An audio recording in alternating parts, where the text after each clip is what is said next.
Translation: the great sage Narada said, simply by the influence of his spiritual advancement and powerful austerity, Dhruva Maharaj, the son of Suniti, who was devoted to her husband, acquired an exalted position not possible to attain even for the so-called Vedantists or strict followers of the Vedic principles, not to speak of ordinary human beings. Purport.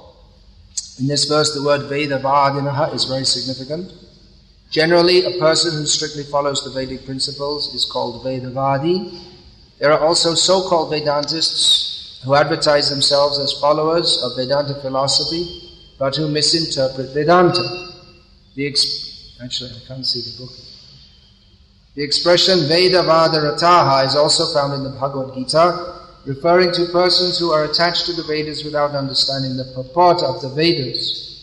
Such persons may go on talking about the Vedas or may execute austerities in their own way, but it is not possible for them to attain to such an exalted position as Dhruva Maharaj.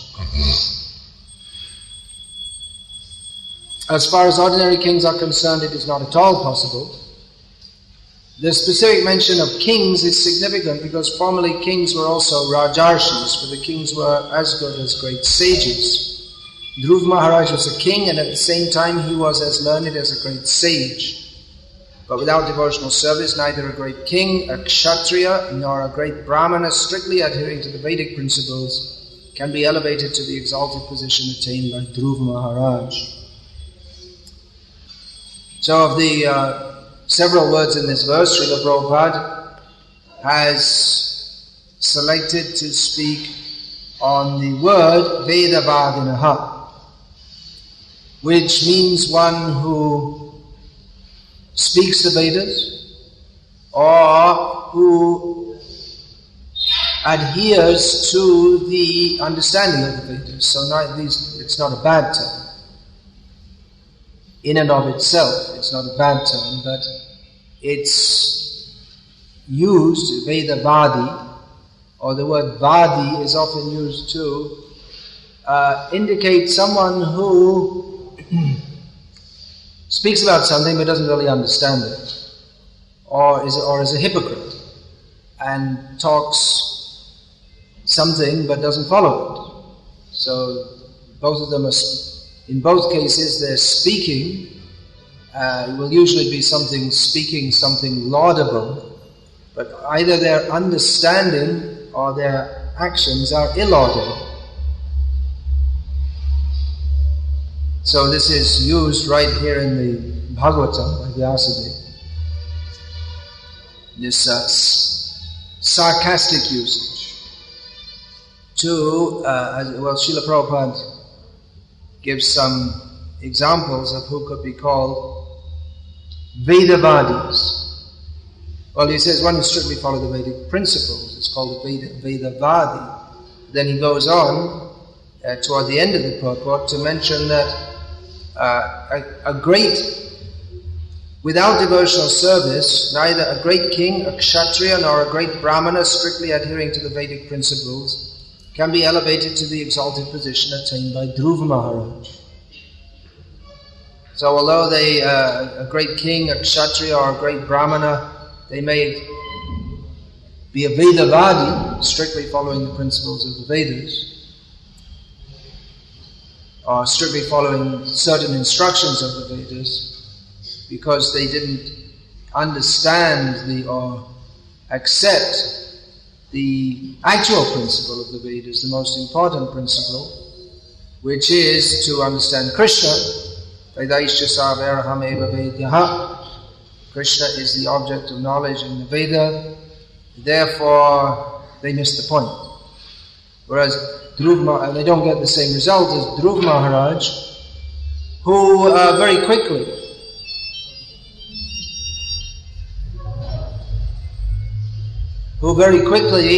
without following a prolonged process, which is the usual process of following the Vedas, a prolonged process over many lifetimes, without going through that, Dhruva Maharaj very quickly came to the point of pure devotional service and attained the perfection of life of going back to Godhead. And there are examples given in Bhagavatam of devotees who even more quickly than Dhruva Maharaj attained perfection. Dhruva Maharaj attained perfection in 6 months.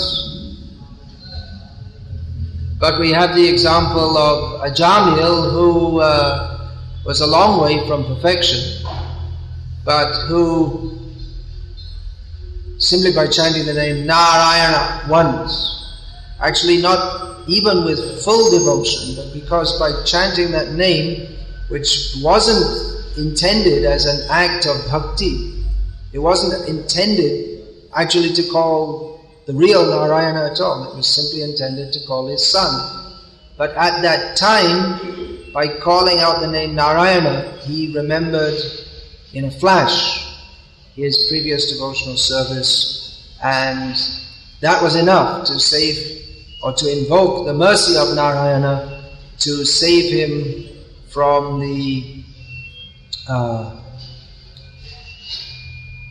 companionship, or to be saved by taken away by the Yamadutas, and then he had another chance and he became perfect in devotional service very quickly and went back to Godhead. And even more striking example or apt example is that of Kartavanga Maharaj, who was a great devotee of the Lord and was fighting on behalf of the demigods against the demons. His fight is always going on in one form or the other. Intergalactic war. It's not just something in the movies, but it's going on.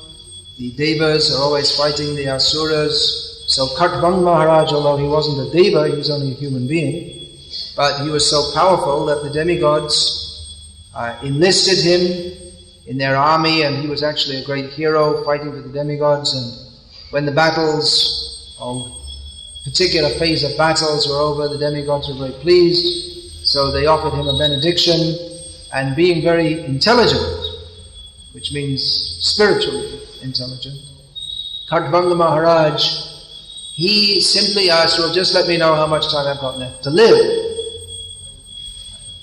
Possibly he was, I've been fighting a long time, so maybe I don't have much time left, so it's maybe time to retire and chant Hare Krishna.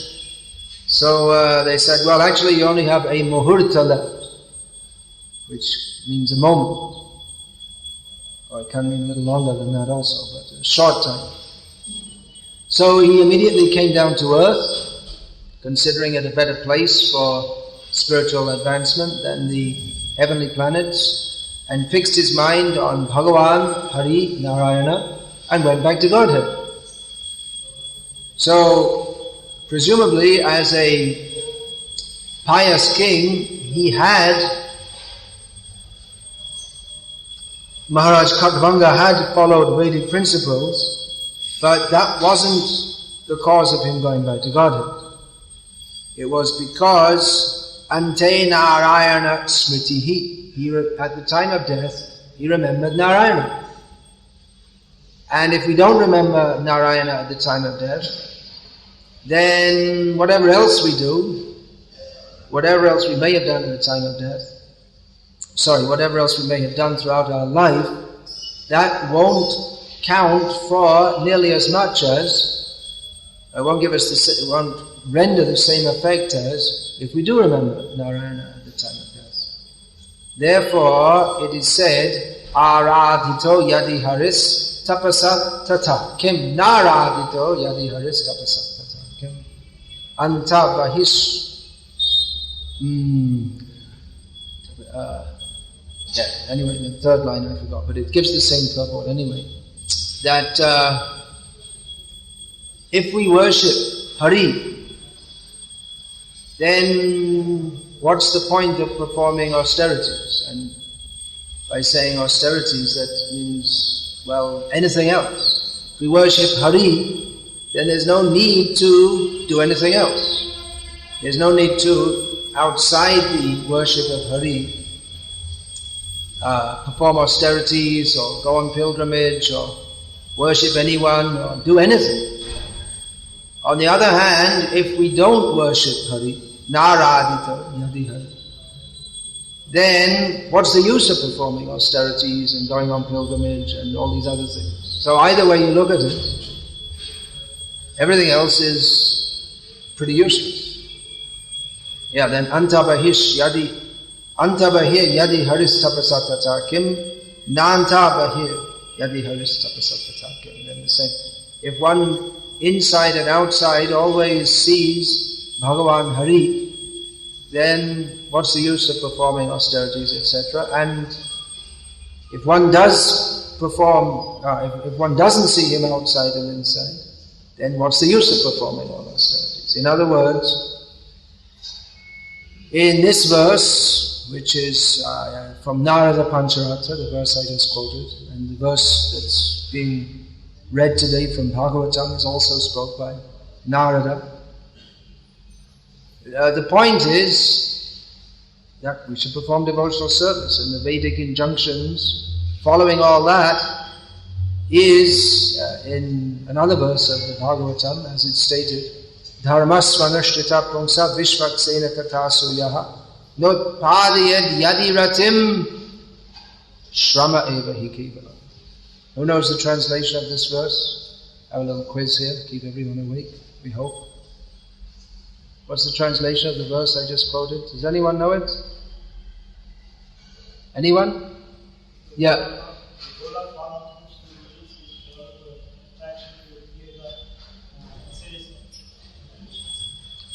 Yeah. Well, it's actually put round the other way, but it comes to the same point. That even if we do follow our dharma, one is following, which means varnashram dharma. Within varnashram dharma, one has to follow his duties of being a brahmana, kshatriya, vaishya, shudra, or stri dharma, woman, assisting her husband, as it's stated in this verse, pati devata. The stri dharma is to consider her husband or treat her husband as a god. So one may follow all these things very nicely, but if one does not, in the course of doing so, attain rati or strong attachment, if that does not arise within one's heart, strong attachment to Hari, then the conclusion is that it's all, you can say, I worked hard, but you didn't get any result. So who would do that? Why would anyone work hard and not get anything from it? Everyone does something with the aim of getting a result. We've heard the term nishkam karma. It's a much misunderstood term. Because to work, it means desireless work. But work produces some result, either sukritya or dushkritya, either pious activity or sinful activity. Everything that one does produces a result. So when it's said that one shouldn't be attached to the result, or one should not desire the result, that doesn't mean that one should be totally neutral, but rather one should offer the result to Krishna. That's the point. That's the real point. Otherwise, it's mindless and meaningless to do work without, and you don't care what the result is. You should care what the result is, but we should offer the result to Krishna. So, that's the point, that varnashram, or in the modern age there's no varnashram, what to speak, except in marriage, at least in this generation, still most people in Hindu society are concerned that their sons and daughters get married within the same caste, and there's not much more to it than that. Probably in one generation there won't be any consideration of caste either. But previously, when we were talking here about Vedavadi, means following the Vedic principles, well, it specifically means, actually there's no question of following the Vedic principles without following Varnashram. we see that these certain societies or Hindu societies, as they are known, they organize yagyas, what they call Ashvamedha yagyas or this and that. But actually, and from various perspectives, it's all meaningless. One of those perspectives is that you can't have an Ashvamedha yagya without a king. And you need real Brahmanas and Kshatriyas and Vaishyas and Shudras. They're all required. There's no question of an Ashvamedha yagya or any such yagya unless people are following their varnashram duties. But in the modern age, that's broken down, that whole system. So this, the import of the verse which we're reading today, which Narada Muni spoke in praise of his disciple, that's even more pertinent, or it's absolutely pertinent, it's always pertinent, but especially in Kali Yuga, where there is no following the Vedic principles in the modern age, not in the way that it was done before. I mean, a few people may still be proud of being Brahmins and all this kind of thing. And they may even be following their Brahminical culture nicely to some degree. There are very few of them, but there are still some Brahmanas who follow the Vedic principles. They impart the Veda, whichever Veda they are followers of, to their sons, and they try and do everything according to the old system. But you can't, even if you want to and you try to, it's not possible. I mean, you can't actually be a Brahmana in the true sense unless there are also true Kshatriyas. One should be under a king. And unless there are pious people to accept donations from, then you can't be a real Brahmana, because a Brahmana, he accepts. Of course, Brahmanas, they may also not accept donations at all. Just like Shilonchana Vritti, they simply collect grains from which have already fallen down from the field. But even that they wouldn't be allowed to do nowadays, probably. And who's going to do that? So the Vedic system is broken down to a large extent. But bhakti, because bhakti is independent of the varnashram principles, therefore, even in Kali Yuga, when the varnashram principles are broken down, one can still perform bhakti. Now, herein the Vedavada is being condemned, or the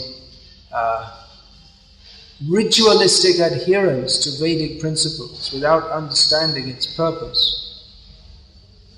But on the other hand, when Lord Krishna states in Bhagavad Gita, Dharma samsthapanarthaya sambhavami yuge yuge, I appear in every, or I manifest myself in every age to re-establish dharma.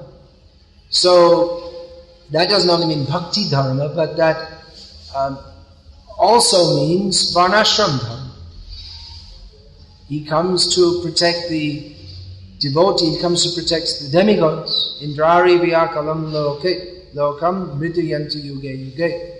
That's also stated in Bhagavatam, that Bhagavan comes in every age to protect the demigods from their enemies. So, and Lord Krishna himself states in Bhagavad Gita, Chatur Vanyam Maya Srishtam, I created this system. So it's not that the Vedic system is totally, in all respects, rejected, but it's just pointing out that in and of itself, it is not the goal of life. It cannot, or without the touch of devotional service, it doesn't give the effect that it's actually meant for. Bhagavan established the varnashram system. His aim in doing so is not to make proud brahmanas or rowdy kshatriyas or greedy vaishyas. That's not his purpose. And his purpose is not even to make pious brahmanas or pious kings or pious vaishyas unless they have bhakti to him.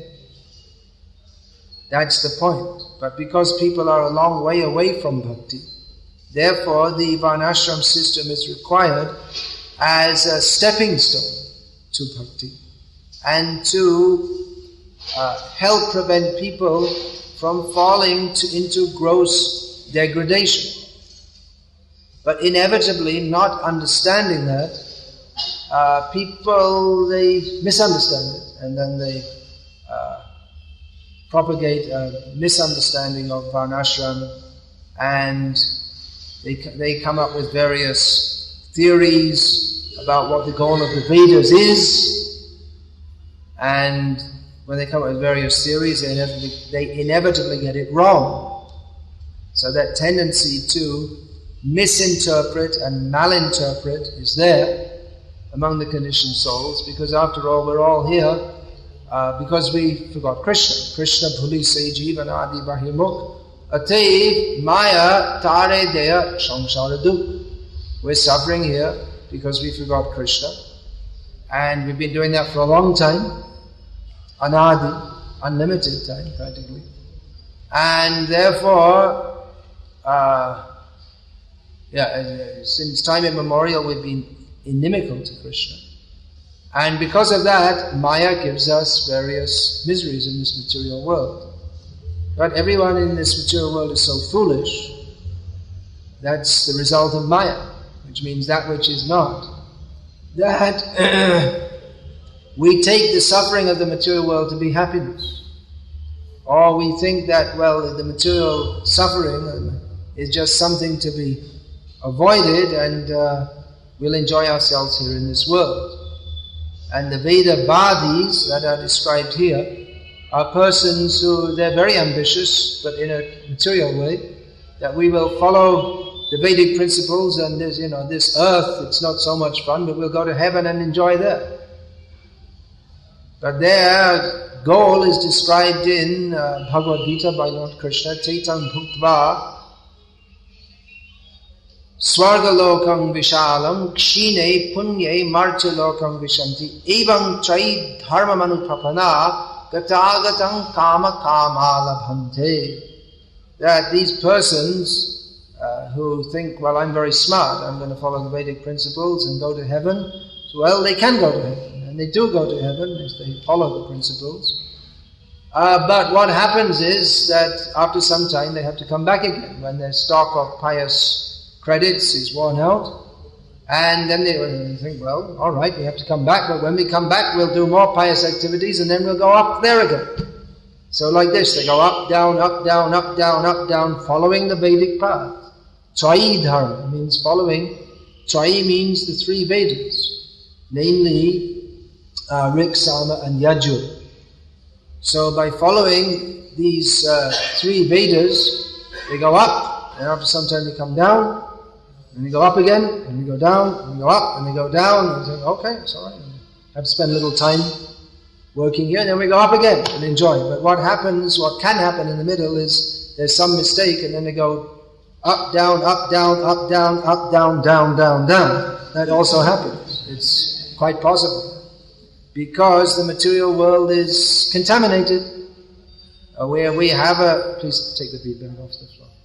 In the material world we have contaminated consciousness, and that contaminated consciousness is one of enjoying separately from Krishna, and that envy of Krishna expands into envy of others, and therefore we may be overcome by pride or greed, and in this way stray from the Vedic path. It's happened many times. We have the story of Indra who offended his guru, for which he had to fall down. So then Nahush, a pious king, came in, who was as a replacement Indra, and then he also offended the Brahmanas, and he had to fall down. So it's not recommended. And then this Vedic, so-called Vedic path is not recommended. And even if we do go up, even beyond the position of Indra to Brahma, then what is the nature of this material world that is described by Lord Krishna in Bhagavad Gita? Brahma bhuvanal loka punaravartino jana. It's a place where we're coming and going, even up to the planet of Lord Brahma. Therefore, the conclusion, as taught by Narad Muni, as taught by Srila Prabhupada, who's in the disciplic succession of Narad Muni, and anyone who's fortunate enough to get this knowledge, Vedyam Vastavam, Srimad Bhagavatam, the actual knowledge of the Vedas, then they can understand that the Vedic principles, which are good, relatively speaking, compared to anything else in this world, they are not in and of themselves the goal of life. They are a stepping stone toward the goal of life, which is Sarvadhaman Parityaja Mamekam Sharanam Vraja, fully surrendering to Krishna. But without understanding this, our following of Vedic principles is improper, incomplete, and not able to award us the actual goal of life, which is pure love of Krishna. So this is spoken by Narad Muni, who compiled the book, the Narada Pancharatra, which gives the essence of all the Vedas. Srimad Bhagavatam also gives the essence of all the Vedas, which is to surrender to Krishna. And that's the purport of Narad Muni's instruction here. It's also interesting to note that Narad Muni is glorifying his disciple. He is very pleased with his disciple for attaining the goal of life. So we should take encouragement from this, that we can also act in such a way that we can please our Guru. And how can we please our Guru? By pleasing Krishna. How can we please Krishna? By pleasing our Guru. The two things go together. Once Srila Prabhupada was asked by one of his disciples, what pleases you the most? And Srila Prabhupada replied, he was asked this question or a similar question on more than once, but on this particular occasion that I'm referring to, Srila Prabhupada said, if you love Krishna. And how we get love of Krishna? Yasya prasadad bhagavat prasado yasya prasada nagati kato. By the mercy of the bona fide spiritual master, you get the mercy of Krishna. On the other hand, whatever else we may do, if we displease him, then we are in the position described by Narad Muni of those who are nagati katopi, those who are not following in the footsteps of Dhruv Maharaj, then we don't attain the actual goal. So Hare Krishna, all glories to Narad Muni, all glories to Dhruv Maharaj, and if there are any questions about this, please ask now.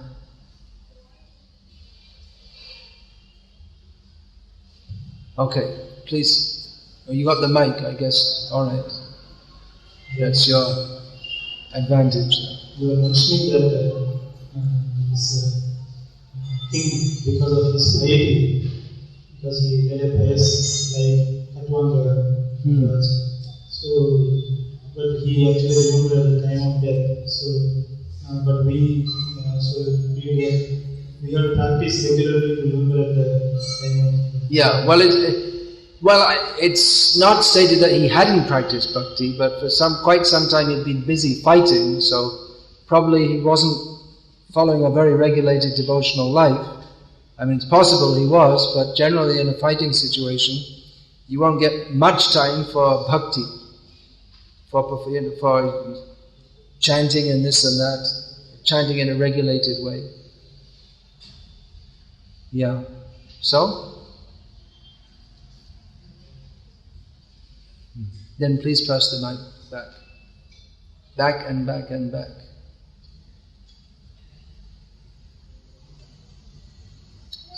In Bhagavad Gita, Lord Krishna, of course, told Arjuna, Mam anusmara yudhyacha. Think of me, that's the first, most important thing you have to do, but fight also. Yeah, so, question from back here. Previously, the Rajashis were ruling the world according to Vedic scriptures, and the new system, Guru Sishya system, Parampara system has been ruling the world. But nowadays, the education being prevailing the whole world based on British peoples. Based on British people? Yes, British rule whole world. Well, it's, you can say that the most prevalent system of education in the world, or the ideals presented to or lack of ideals presented through the educational system are based on Western, what is called liberal outlook. That's a broad statement we could make, yes. Then how to overcome from that Ajnan Samraj? How to overcome from the Agyan Samraj, Which is really as education. the empire of ignorance. Well, read Srila Prabhupada's books, follow the process of bhakti, and listen to what Prabhupada says. Prabhupada is very strongly against, and not just strongly, but with all good reasoning and understanding, against the educational system which converts people into Shudras by mentality, even in terms of occupation. Yeah, so do that. Read Srila Prabhupada's books. Srila Prabhupada had very strong words. He compared the modern education institutions to slaughterhouses. So you may say, well, I'm sending my children to a very prestigious school. So you say, well, I'm getting my children slaughtered at a very prestigious slaughterhouse. You see, it's they have air-conditioned slaughterhouse.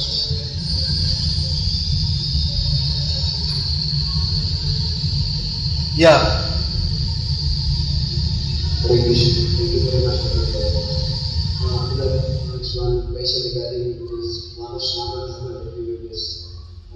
Yeah. It's very difficult nowadays to follow so many It's difficult to follow. It's not difficult is not exactly the correct word.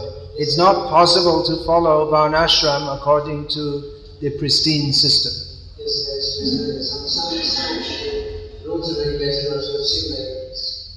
Yeah, it's people, even if it's, if the temperature drops by 1 or 2 degrees, they can't imagine even not taking a hot water bath.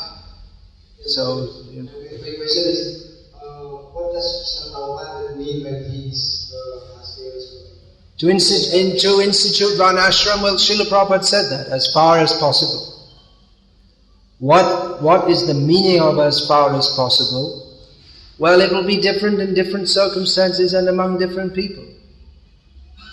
I doubt if ever throughout the whole world there was like an absolutely uniform system of Varnashram. Because it's a system for organizing people, and people are different. So there will be differences. But as far as possible, the basic principles should be instituted for the benefit of human society.